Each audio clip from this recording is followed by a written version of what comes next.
Dnes je pro mě velkou ctí stát zde před vámi jako otec nevěsty.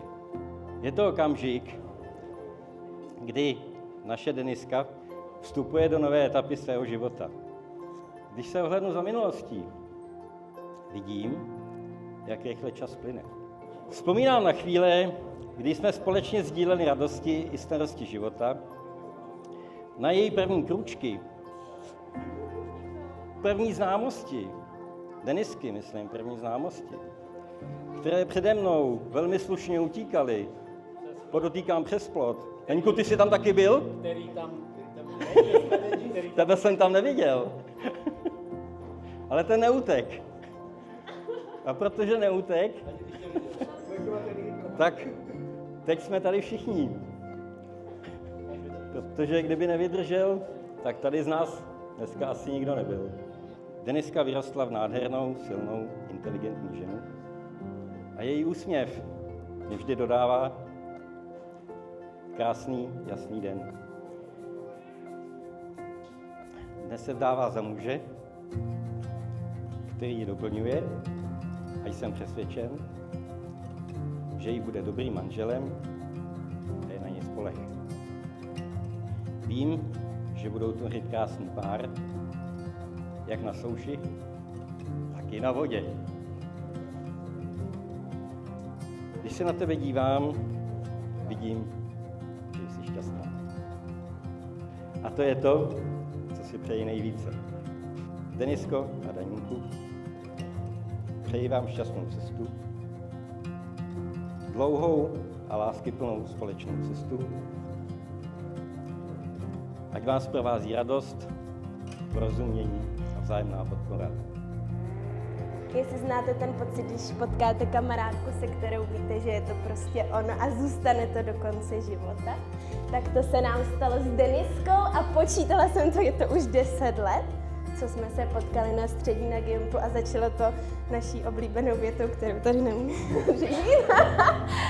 Ale ne, nemůžu. A Deniska. A chtěla jsem říct, že Deniska je člověk, na kterýho se můžete 100% spolehnout. Je strašně hodná obětavá a když máte nějaký trable, tak on je člověk, co vám prostě pomůže. A dneska ti to, Denis, strašně sluší, jsi nádherná nevěsta. A já jsem strašně ráda, že jsem tady mohla dneska být po tvým boku. Děkuju.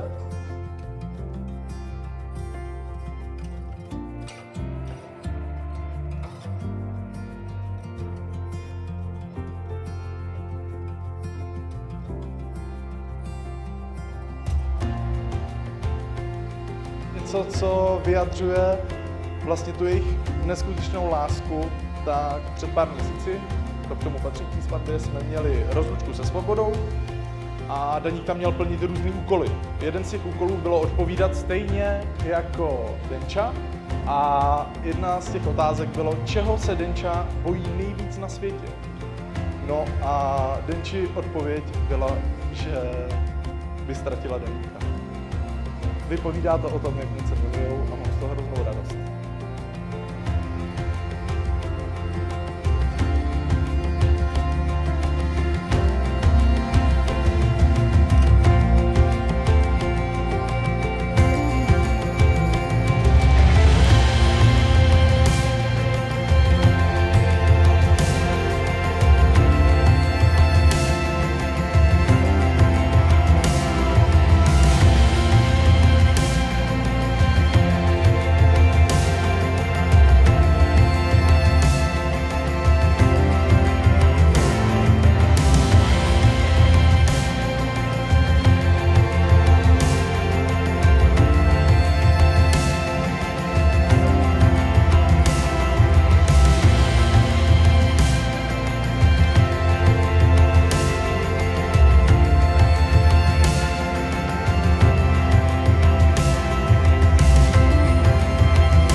Já jsem vidíš, já jsem ti to říkal. Já, a to ten je velký.